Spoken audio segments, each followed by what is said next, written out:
Doctor صاحب پیشاب کے بعد قطرے آتے ہیں. میرے محترم بھائیو، یہ پیشاب کے بعد جو قطرے آتے ہیں یہ کوئی بیماری نہیں ہے. 3 چیزیں بیماری نہیں ہیں. نبی صلی اللہ علیہ وآلہ وسلم نے فرمایا ایک منی ہے جو احتلام کے ساتھ آتی ہے. ایک مزی ہے جب ہم اپنے ہم جن سے بات کرتے ہیں تو اس وقت آتی ہے.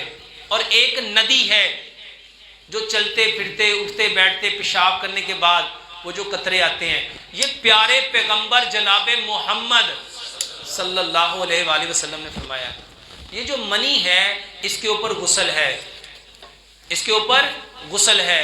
اور یہ جو مزی ہے اس کے اوپر وضو ہے. اور یہ جو ندی ہے اس کے لیے صرف چھینٹا ہے. نبی صلی اللہ علیہ وسلم نے کیا فرمایا؟ جب آپ وضو کر لو پانی میں اپنے ہاتھ میں چلو پانی لو اور چھینٹا مارو، پانی لو اور چھینٹا مارو. میرے محترم بھائیو، یہ بیماری نہیں ہے.